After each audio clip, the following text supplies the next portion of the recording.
Axtele.tv.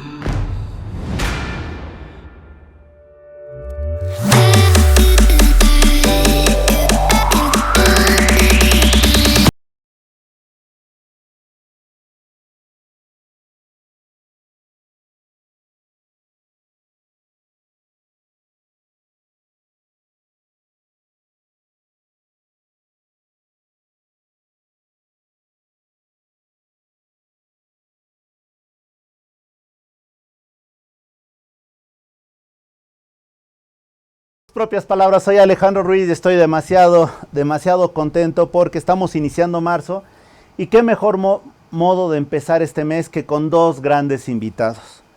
Uno, lo conocen ustedes, es gran amigo nuestro y ha colaborado en muchísimos programas con nosotros, sobre todo con su visión crítica, analítica y propositiva. Lo presento de una vez, Mario Velasco. Gracias, Mario, por estar con nosotros. Gracias, Alejandro. Doctor Zilic, encantado de conocerlos y saludarlos. Gracias, Mario. Ya te adelantaste a la otra presentación, pero bueno, ahora ya te adelantaste. Presenta bien al doctor Zilic. Presenta bien a Martín, por favor. Bueno, pues el doctor Martín Zilic es una eminencia en su país y también una eminencia a nivel la región y global, porque, bueno, aparte de que fue ministro de Educación en Chile y gobernador de la región de Biobío, allá le llaman superintendente, pero es el equivalente a un gobernador nuestro, de una región que se encuentra en el norte de Chile. Es una persona con gran experiencia, es un médico que ha estado siempre muy involucrado en los temas de educación para la salud y el estudio de las pandemias y todos estos temas que, bueno, pues ahorita nos tienen totalmente abocados. Hemos visto también que el país en Latinoamérica con más éxito en la cuestión de vacunación hasta ahorita, este momento, es Chile, que me parece que lleva casi al 16 o 17% de la población vacunada. Y yo creo que el doctor Zilic, Alejandro, nos puede compartir mucho de su experiencia y podemos abrevar esos conocimientos en los temas de educación para la salud, ya que participan en una serie de organismos internacionales en esos puntos. Excelente, Martín. Bienvenido. Gracias por estar aquí con nosotros. Y yo, en principio, y así, de entrada te preguntaría, ¿cuál ha sido el efecto de la pandemia? Yo sé en el mundo, pero en este caso en Chile, ¿cómo se ha vivido allá la pandemia? A ver, yo creo que la pandemia ha sido devastadora a nivel mundial. Lo ha sido en los temas económicos. Ha habido una caída del PIB a nivel mundial. Ha habido en América Latina, se calcula un aumento del 3 al 4% de la pobreza, y la pobreza dura casi un 4% más. Ha habido también un impacto a nivel de la salud mental de las personas, el estar confinados, encerrados, etcétera, ha sido catastrófico.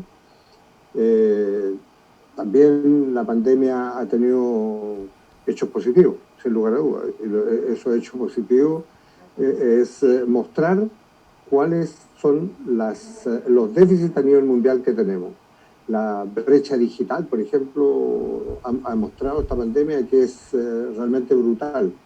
1.500 millones de jóvenes han estado confinados, no han podido asistir a clases, y de esos, prácticamente, según UNESCO, la mitad de ellos no tienen un computador. Por lo tanto, no tienen ninguna posibilidad de tener acceso a la tecnología que nos permite hoy día que los jóvenes sigan estudiando, aunque sea en forma remota, o trabajando los mayores en forma remota. Yo diría que esta pandemia ha tenido efectos tremendamente negativos. Por otro lado, ha aumentado la capacidad del ser humano para enfrentar este tipo de adversidades. Las tecnologías nuevas, Zoom, tantas otras plataformas nos han permitido avanzar, es cierto.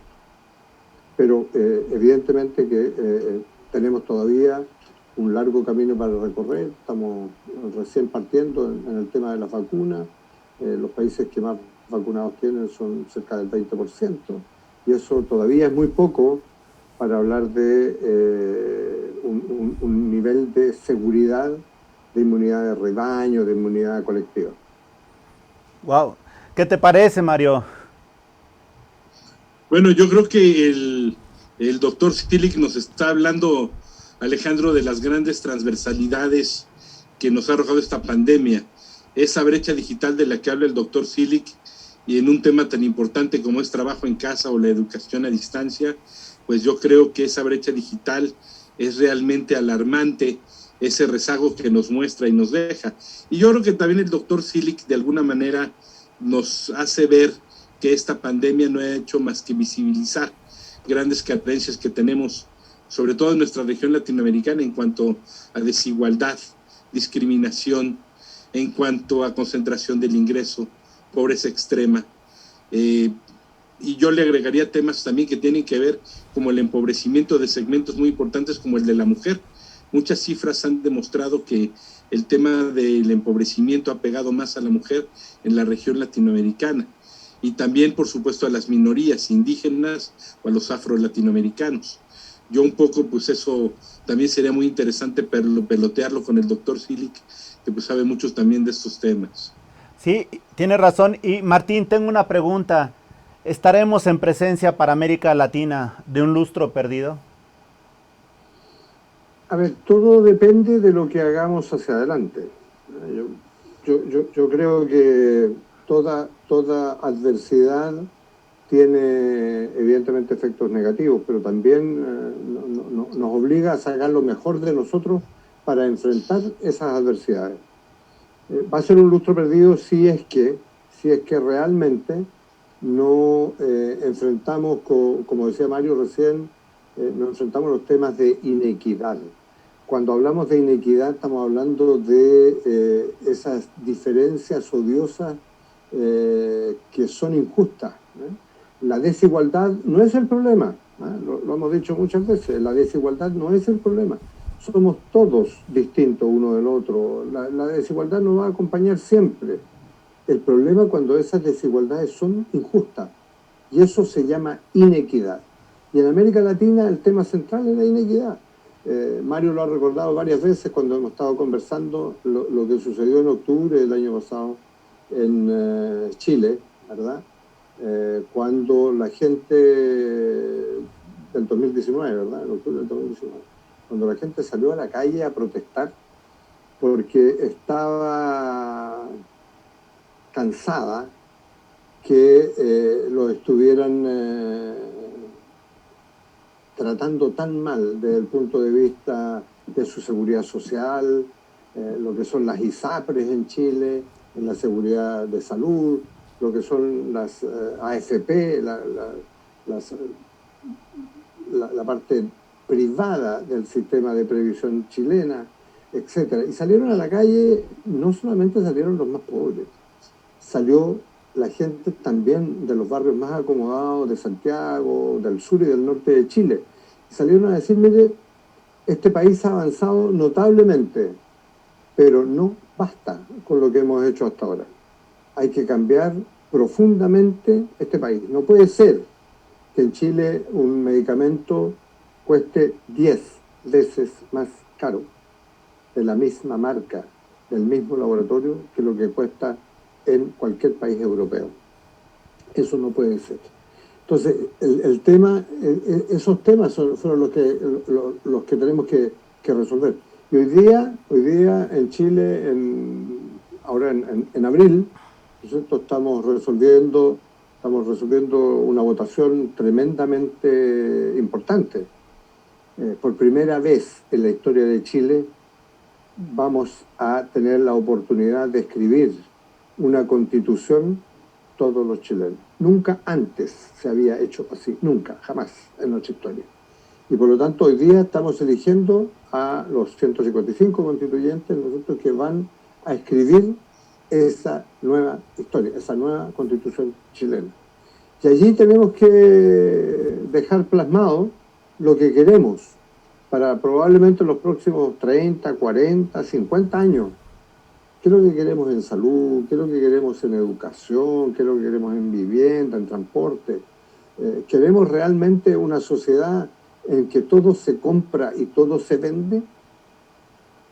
¿O queremos realmente ciertas áreas de la economía que no sean otra cosa sino solidaria, no subsidiaria. No esta economía subsidiaria como existe hoy día en Chile, donde todo se compra y se vende. Y lo que no se puede comprar y no se puede vender, ¿no es cierto?, prácticamente no existe. El Estado no puede entrar, no puede participar en nada de la economía chilena. La pandemia mostró que sí podíamos, que sí podíamos. Por ejemplo, cuando la libertad de mercado se terminó, porque con la pandemia los americanos o los europeos, ¿no es cierto?, dijeron, mire, ¿sabe qué? Ustedes compraron ventiladores mecánicos para tratar a sus pacientes, pero resulta que esos ventiladores mecánicos que estamos fabricando en Europa, en Estados Unidos, se van a quedar en Europa, en Estados Unidos. Se acabó el tema. Se acabó el tema. Y ahí se nos acabó la lucha ideológica. ¿Es posible o no es posible que el Estado fabrique ventiladores mecánicos? Eso yo lo planteé el año 94 cuando fui intendente de la región del Biobío. Porque teníamos todas las capacidades en la región con ASMAR, con la fábrica de la Armada, ¿no es cierto?, que fabrican buques, fabrican barcos, por lo tanto podían fabricar un ventilador mecánico, un monitor, lo podían... Pero ¿qué es lo que nos dijeron? Desde la derecha fundamentalmente. Dijeron, no. El Estado no puede inmiscuirse en producción de nada. Eso es mecanismo del sector privado. ¿Qué es lo que dijo el primer ministro de Salud del presidente Piñera cuando partió la pandemia? Dijo, mire, está contra todos mis principios, está contra mi ADN, pero hoy día yo les voy a decir lo siguiente: hoy día el que manda y va a mandar lo que se hace en Chile en salud va a ser el Estado, voy a ser yo, va a ser el Estado, y yo voy a decir, ¿no es cierto?, quiénes pueden hacer ventiladores mecánicos, yo voy a decir dónde se van a comprar, y yo le voy a decir a las clínicas privadas cuántos ventiladores y cuántas unidades de cuidados intensivos tienen que tener, cuántas unidades tienen que tener, cuánto tienen que aumentar las unidades. Y se acabó el tema de que estos pueden ir a los privados, que los otros pueden ir al sector público. Vamos a tener un solo pool de unidades de cuidado intensivo para tratar eso a nuestros pacientes. Porque la pandemia mostró que la salud no es y no debe ser un sistema subsidiario, sino que debe ser un sistema solidario, debe ser un sistema tremendamente solidario, donde el Estado tiene que tener el poder y la potestad. ¿Para qué? Para que todos los chilenos tengan la misma oportunidad de acceso a la salud, como debiera ser también en educación. Por lo tanto, yo no creo que vayamos que esto vaya a ser un lustro perdido. Sí creo, y tú tienes razón, que antes del 2025 nos vamos a recuperar el PIB que teníamos antes de la pandemia. Ahora, perdóname, cuando dices que vamos a recuperarnos, en este caso estamos hablando del Chile, pero ¿tú crees que toda Latinoamérica se recupere a esa fecha? A ver, yo creo que Chile tiene una serie de capacidades, cierto, eso es cierto, pero no me digan que Brasil no tiene capacidad de recuperarse, o que México no tiene capacidad de recuperarse. México tiene mucha más capacidad de recuperarse de lo que tiene Chile. Tiene una inteligencia extraordinaria. Nuestros médicos durante años, durante décadas, fueron a formarse a México, fueron a Brasil, ¿no es cierto? Nadie puede dudar que Brasil tenga una capacidad científica, tecnológica extraordinaria, o México.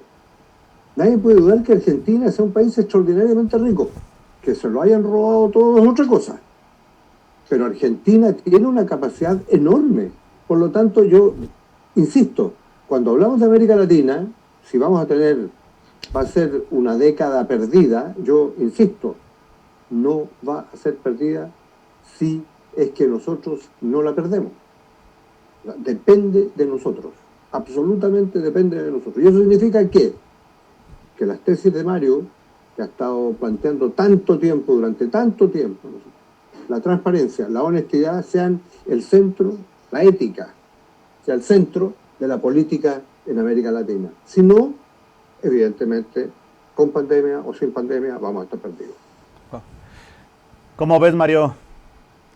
Bueno, yo creo que lo que dice el doctor Silic es muy importante porque yo creo que sí tenemos en Latinoamérica muchas capacidades científicas, industriales, técnicas.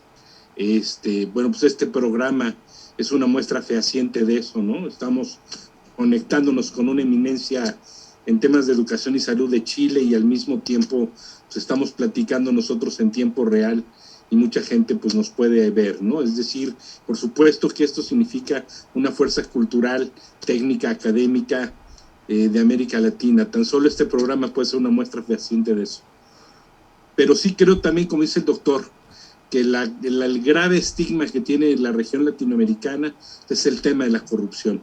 ¿Cómo es posible que tengamos un bono cultural tan fuerte desde el Río Bravo hasta la Patagonia, tengamos un elemento cultural tan fuerte, tan poderoso, tan unificador, que tengamos tantas capacidades científicas y técnicas, académicas, y que siempre estemos frenados por este tema de la corrupción? Yo creo que también la pandemia nos ha mostrado, ha visibilizado, pues muchos de estos temas que han estado pendientes, que tienen que ver con la falta de corrupción, de integridad pública, de transparencia, de combate a la corrupción.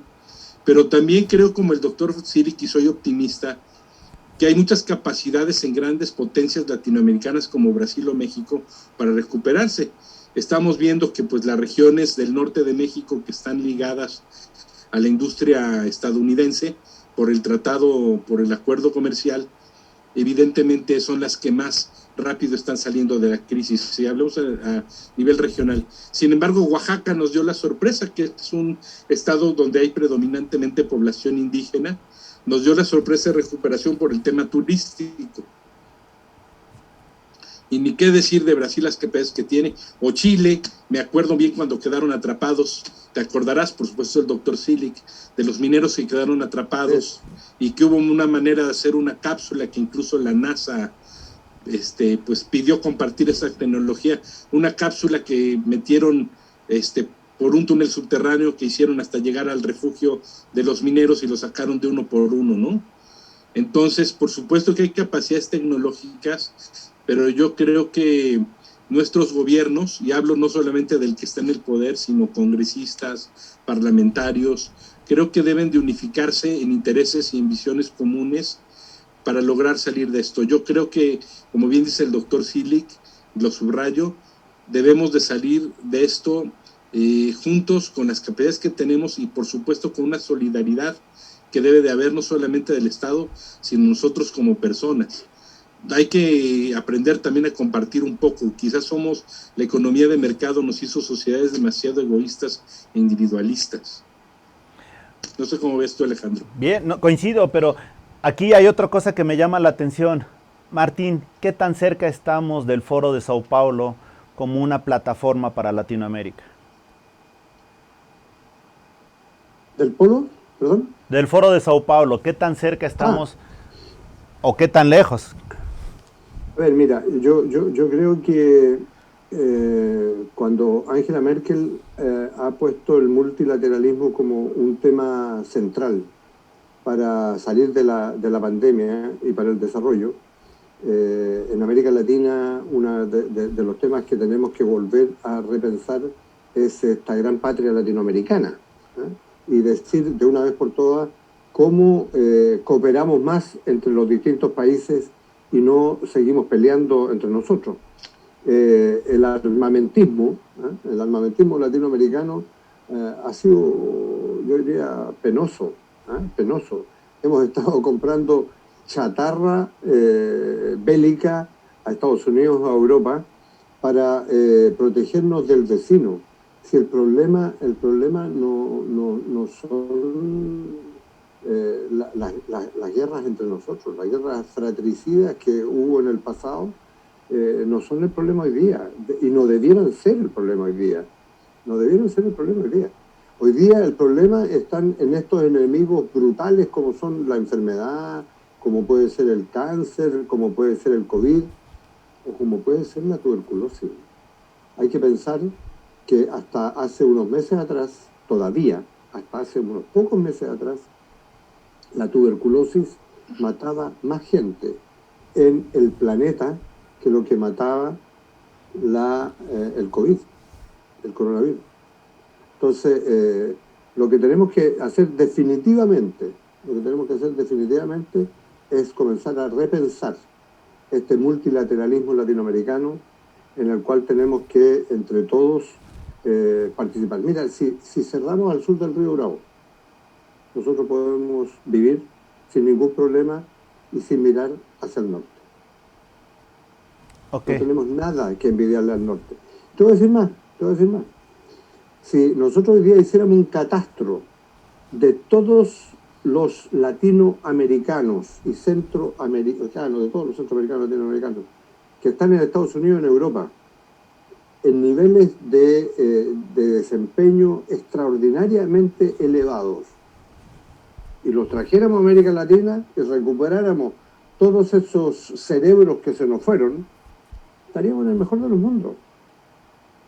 Entonces hay que comenzar a pensar en grande. América Latina tiene que pensar en grande. Europa en un momento determinado pensó en grande y sigue pensando en grande. Cuando se planteó la tesis de Bolonia, ¿no?, que un joven italiano pudiera hacer el primer año de medicina en Roma, el segundo año en Berlín, el tercer año en Viena, el cuarto año. Eso es pensar en grande, eso es pensar una patria distinta. Y eso es lo que tenemos que hacer en América Latina. No hay otra alternativa y no hay otra salida.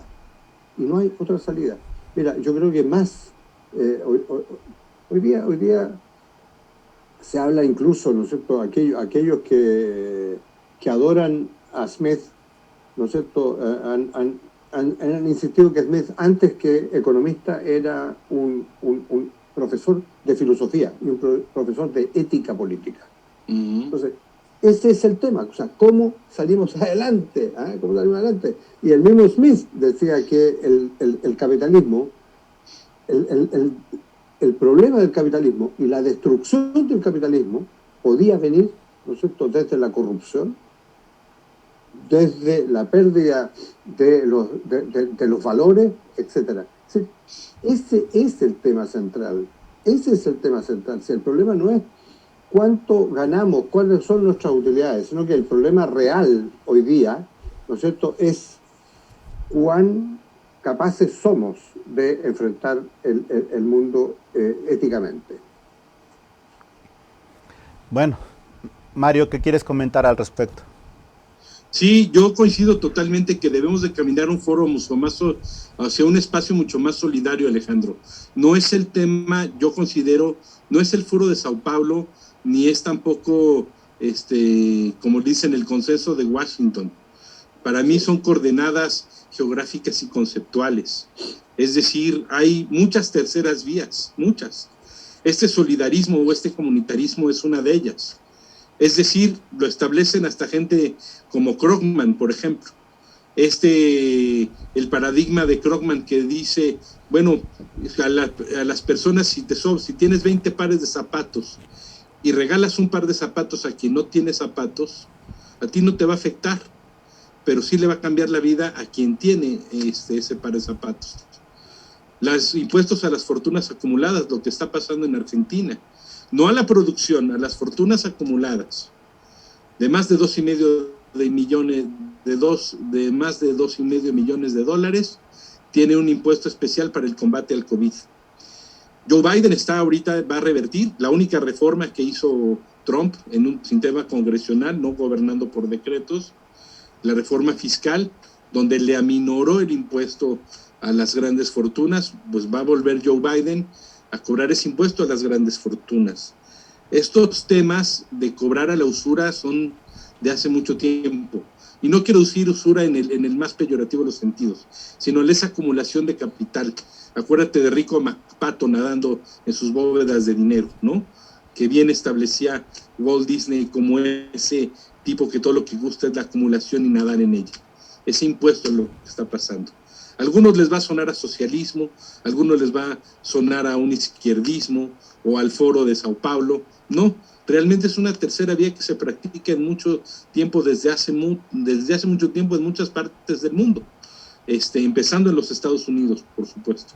Alguna vez así se diseñó su sistema de seguridad social por el presidente Roosevelt. Entonces tenemos que caminar hacia eso, que sea más solidario, no en un sentido caritativo ni de dádivas. Eso que te sobra, eso que no utilizas, a una persona le puede cambiar la vida. En un sentido de una riqueza acumulada, también puede ser fortunas que tengan pues más de 100, 200 millones de dólares. Ahora bien, eso tiene que tener un sentido contraprestacional, porque es justo que la persona que le estás cobrando el impuesto sepa dónde va ese dinero, sepa dónde va ese recurso, y que no se va a regalar, que va a tener un sentido contraprestacional. A quien le das ese apoyo, a la microindustria, a los estudiantes, a las personas, tienen una responsabilidad social. Siento que lo que está pasando en Chile y en Argentina va caminando hacia ese lado, y un poco también lo que está pensando Joe Biden. Yo quisiera pensar que en México debemos caminar ese lado, pero a mí me gustaría que fuera por el consenso de todos los partidos, de derecha, de izquierda, de centro. A mí me gusta que fuera un consenso de todas las fuerzas políticas. Y por supuesto el tema del multilateralismo que toca el doctor Cilic. Estamos desperdiciando una gran beta de intercambio de conocimiento, pero cuando uno habla de Unión Latinoamericana, lo asocian a los temas de Simón Bolívar y de Hugo Chávez, y eso no puede ser así.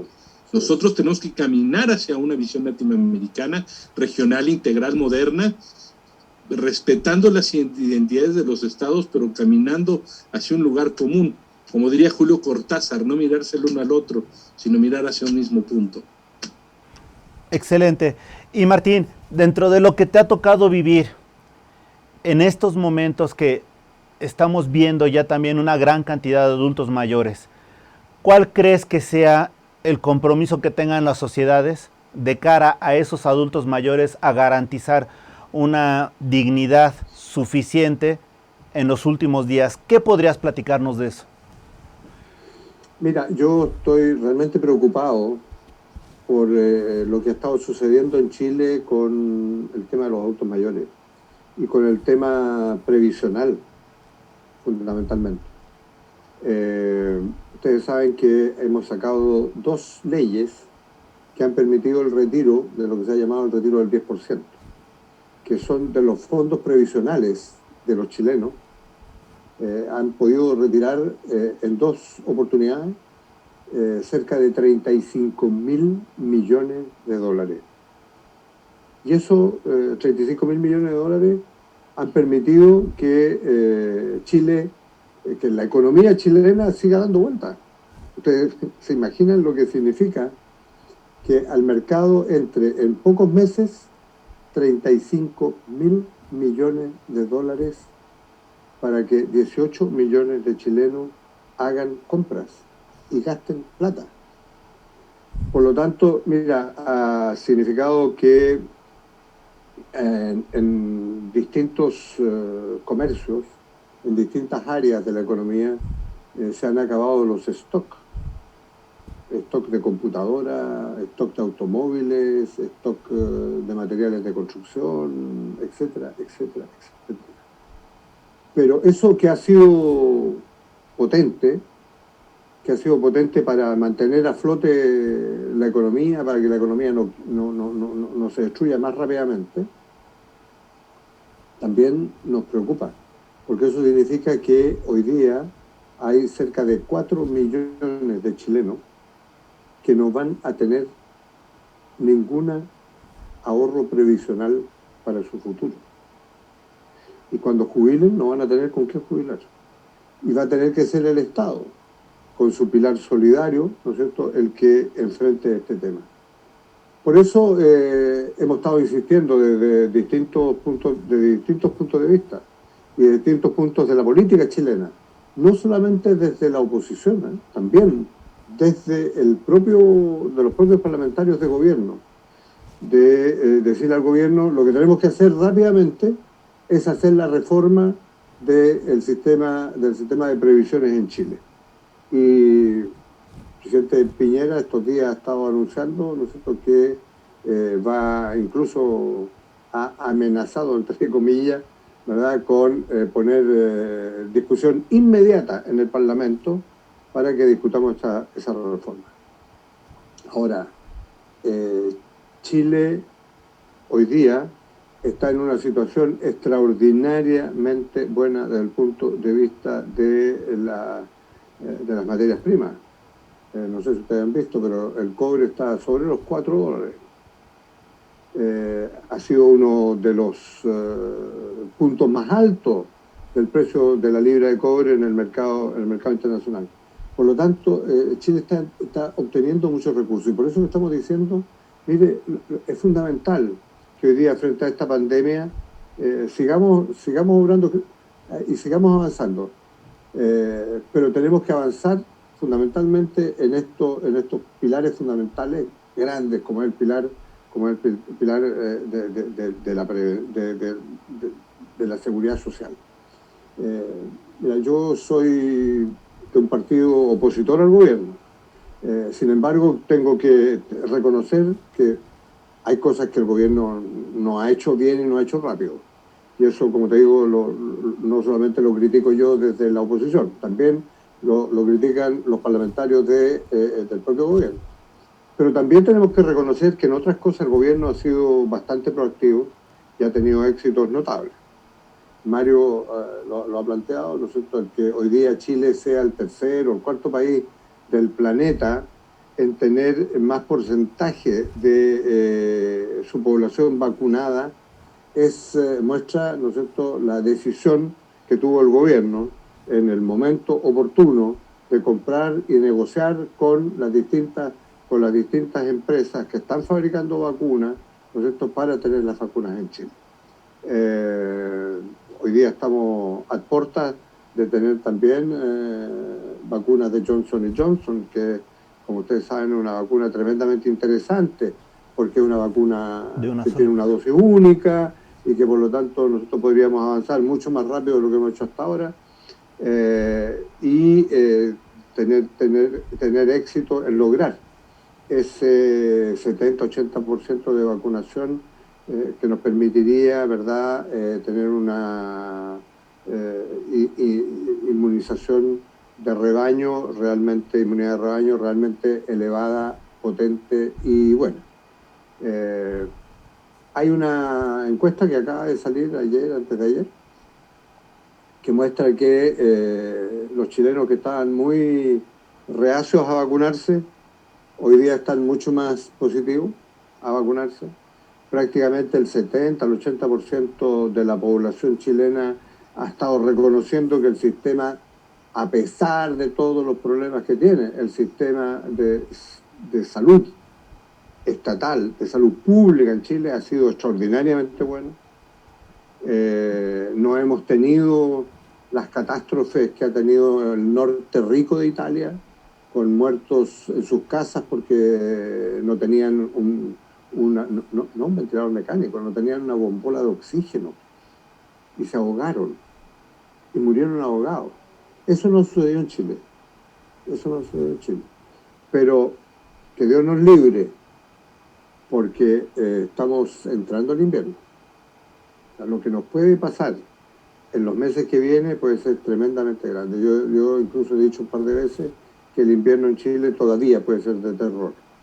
Evidentemente que hay algunos signos que muestran que la vacunación es positiva. En algunos lugares se han, por ejemplo, contagiado asilos de ancianos, residencias para adultos mayores. 40, 50 adultos mayores se han contagiado. Ninguno de esos cayó al hospital, porque estaban todos vacunados y habían estado vacunados con la primera dosis. Es decir, que la vacuna funciona. Te permite que los pacientes no lleguen a la unidad de cuidado intensivo.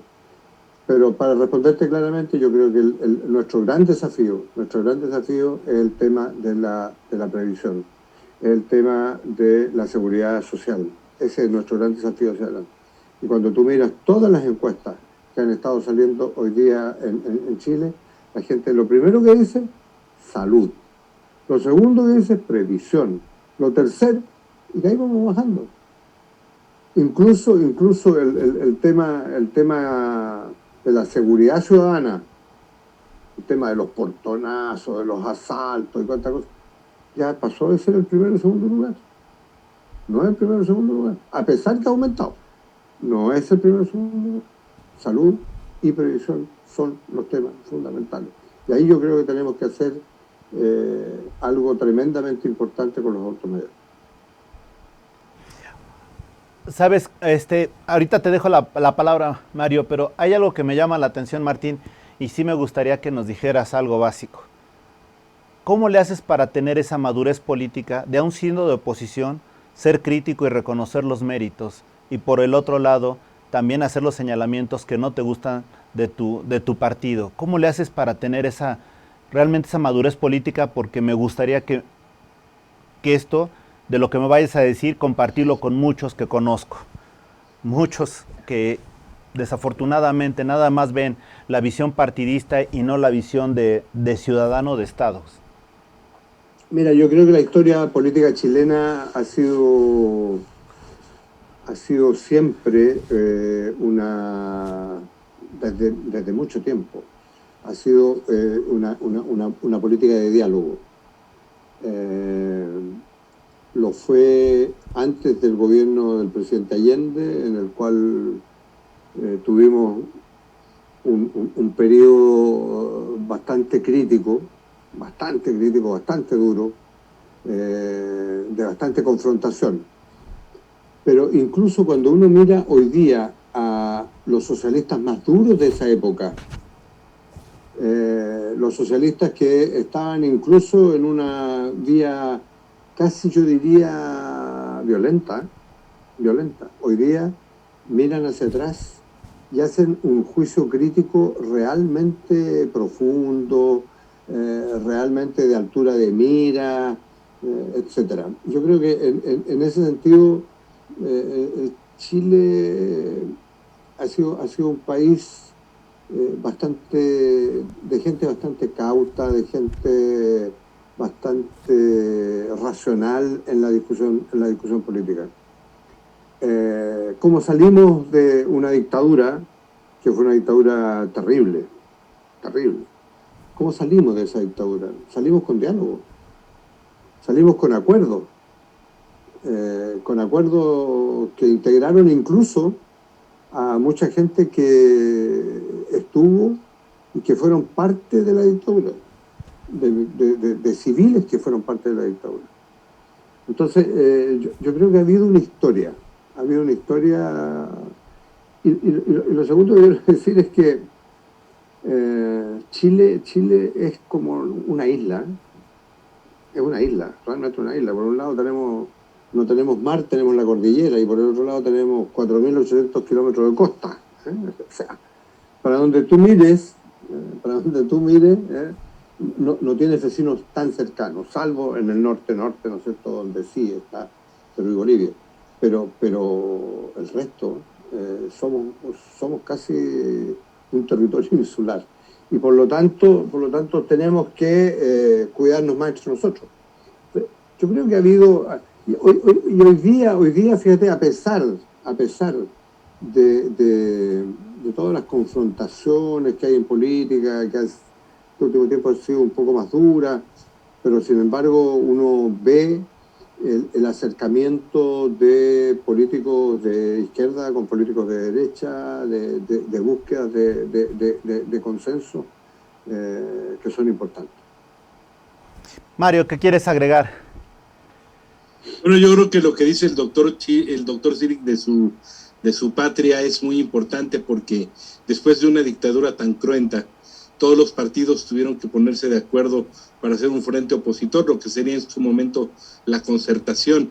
Y ahora, aunque hay también una visión de algunos partidos que vienen de la derecha y otros de la izquierda o de la centroizquierda en Chile, saben ponerse de acuerdo sobre temas y puntos fundamentales. Yo quiero pensar que en la historia de México también muchas veces ha ocurrido eso. Desgraciadamente también nuestra historia, pues somos un país demasiado complejo, demasiado grande, más de 110 millones de habitantes, una frontera muy complicada, con muchos problemas y retos en común, con Estados Unidos, y también tenemos pues también esa gran vocación latinoamericanista pues que nos ha caracterizado. A veces la hemos abandonado, a veces nos hemos acercado un poco más, pero yo creo que sí, yo no creo que los políticos mexicanos de cualquier partido se levanten en la mañana mirándose al espejo y pensando a ver cómo friegan al país, ni a ver cómo hacen. Pienso que hay muchas inercias y atavismos, muchos que tienen que ver con la corrupción, que los llevan por el sistema. Pero también pienso que hay otros atavismos de hacer política y que nuestras diferencias están muy enconadas. Para llegar a nuestra democracia no tuvimos que tener una dictadura como la chilena. Tuvimos un partido hegemónico y dominante democrático mucho tiempo, el PRI, que pues bueno, él mismo tuvo que votar un código electoral para que después fueran la oposición ganando. Pero hemos visto que derechas e izquierdas en el poder en México como que no se quieren demasiado. Unos a otros se ven como el gran Satán o el gran corruptor y el gran destructor de un México que ellos cada uno ve como el moderno, el mejor y todo eso.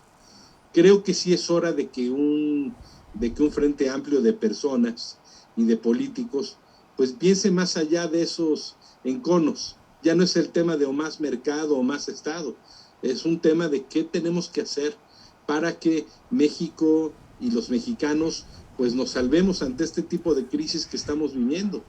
Yo creo que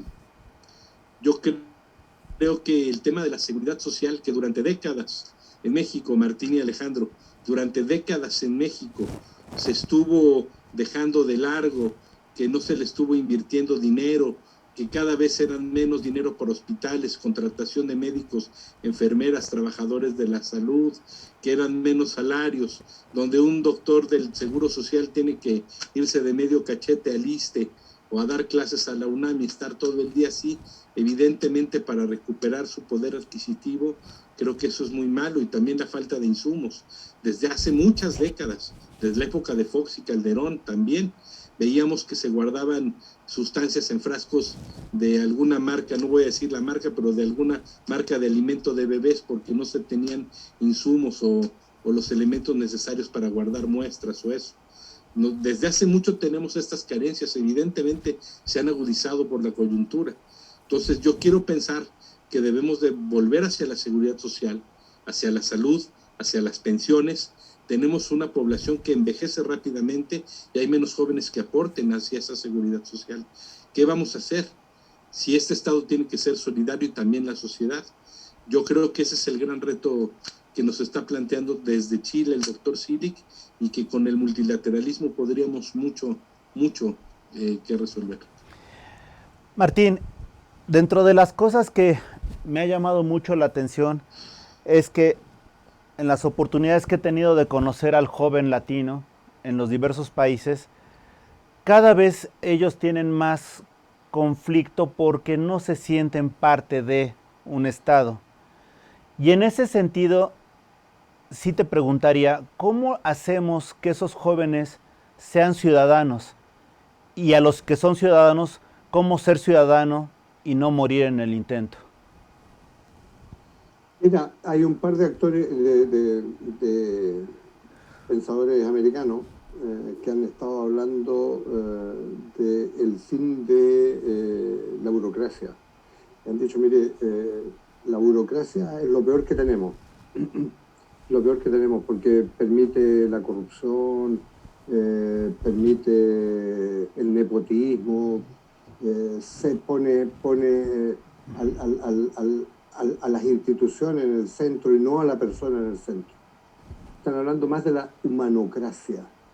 Es decir, ¿cómo ponemos al ser humano, al hombre, al actor principal, ¿no es cierto?, de la economía, como el centro del debate?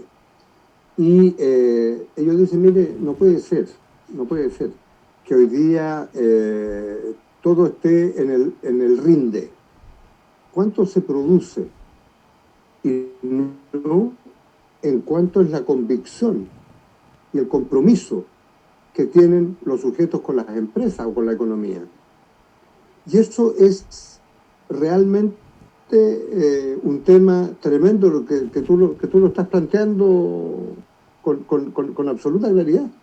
¿Por qué los jóvenes no se sienten partícipes? ¿Por qué sienten que el carro de la historia está pasando al lado?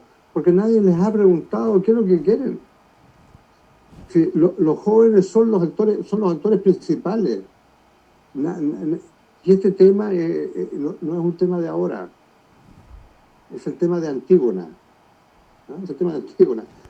No me preguntes mi edad, pregúntame qué es lo que pienso, pregúntame qué es lo que quiero hacer el futuro. Segundo, ¿no es cierto? Porque los jóvenes se dan cuenta que las ideologías del pasado no han solucionado nada. No han solucionado los problemas reales, no los han solucionado. Y el debate sigue siendo ideológico. Todos los días tenemos debate ideológico. Por eso yo planteaba un tema, y por eso estoy muy contento, porque veo que en la política chilena estamos como dándonos cuenta que el problema no es un problema, que los grandes problemas no son grandes problemas ideológicos, son problemas cómo solucionamos en el aquí, en el ahora, en nuestra cultura, con nuestra cultura, cómo solucionamos los problemas reales. Y ahí lo que tenemos que hacer es que la gente participe. Tenemos que hacerlo participativo. Mira, te voy a poner el ejemplo de salud.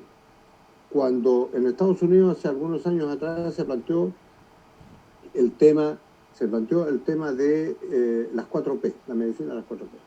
Pero mire, es personalizada la medicina porque habemos 7.400 millones de sujetos que somos todos distintos desde el punto de vista del genoma, somos todos distintos. Y por lo tanto producimos todos genes, producen algunas proteínas que son distintas en cada uno de nosotros. Por lo tanto, personalizada, ¿verdad? Pero además, ¿no es cierto?, es predictiva.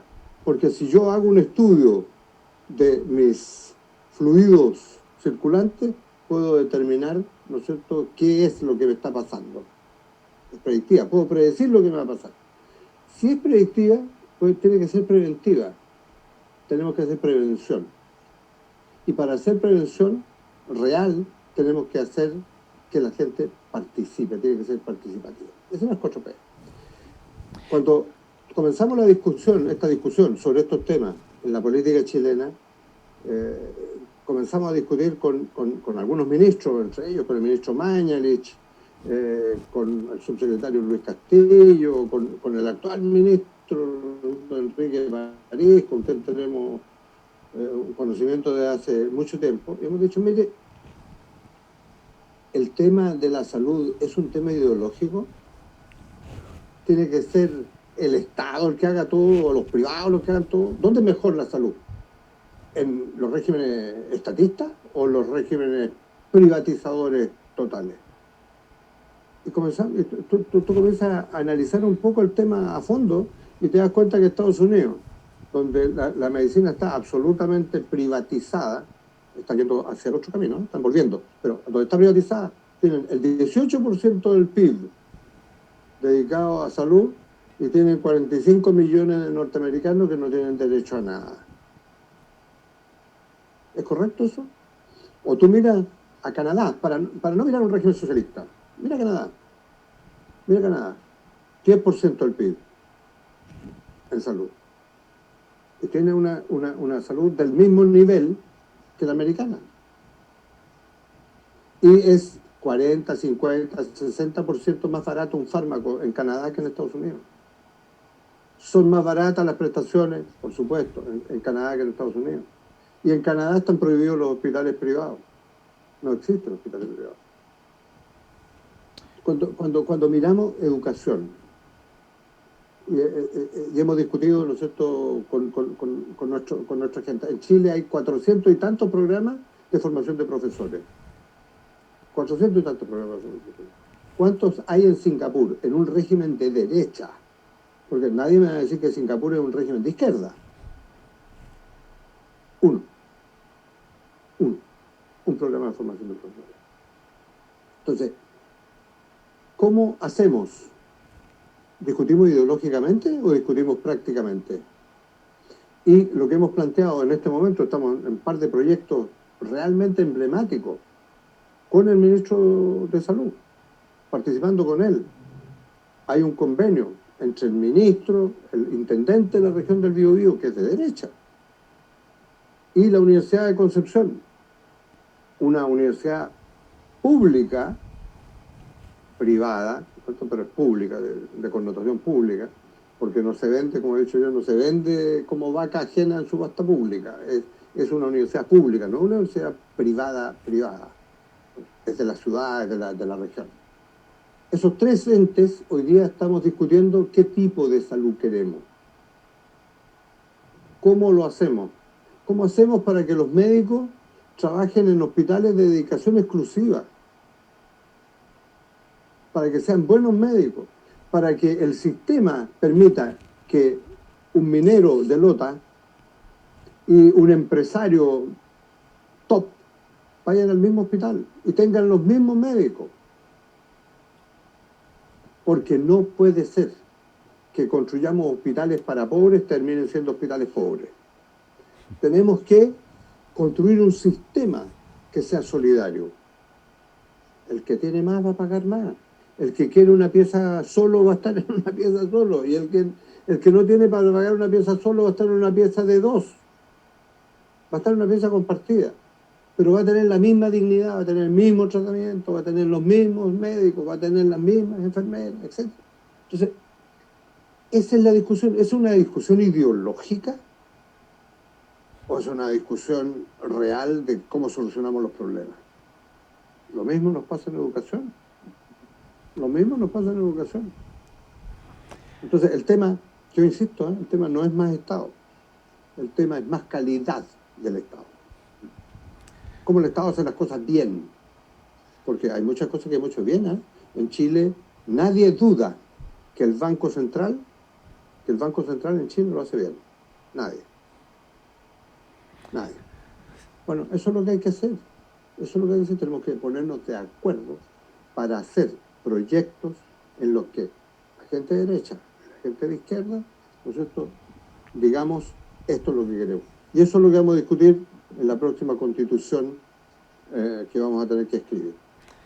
Gracias, Martín. Mario, estamos por irnos, estamos a 5 minutos de irnos. Te pregunto, ¿dónde podremos escuchar la siguiente cátedra del doctor Martín sobre todo lo que estás organizando? Platícanos rápidamente. Bueno, pues el seminario conversatorio del mundo post-COVID que está organizando el Instituto Mexicano de la Justicia, donde participan el doctor Silic, el doctor Cañizales, que ya conoces, el doctor Edgar Jiménez, el procurador Raúl Arroyo, el exconsejero Andrade, que también conoces, la doctora Ileana Rodríguez Santibáñez, la doctora Elizabeth Barrios, epidemióloga, donde se van a tocar todos los temas de este mundo post-COVID y todas sus transversalidades: seguridad social, justicia, derechos humanos, cómo está afectando las epidemias, gente encerrada, los delitos que se están cometiendo ahora, tanto cibernéticos como el agravamiento de la violencia intrafamiliar, los temas de la seguridad social, los temas de este solidarismo que tanto hace falta y que, bueno, pues que comenzará en un par de semanas en el Instituto Mexicano de la Justicia. Gracias, Mario. Martín, muchísimas gracias por haber estado con nosotros. Tenemos solo 1 minuto y te preguntaría, en tus propias palabras, Martín, ¿quién eres? ¿Quién soy? Sí. Un chileno, hijo de migrantes y punto. Eso, y médico, formado en Bélgica, formado en Chile, en Concepción, formado en Bélgica, y un hombre más de la academia que de la política. He estado circunstancialmente en la política, pero eso. Gracias, Martín, gracias, Mario, y sobre todo gracias a ustedes que nos están viendo. Alejandro. Gracias, esto ha sido en tus propias palabras. Gracias por todo, hasta la próxima. Muchas gracias a ustedes. Astele.tv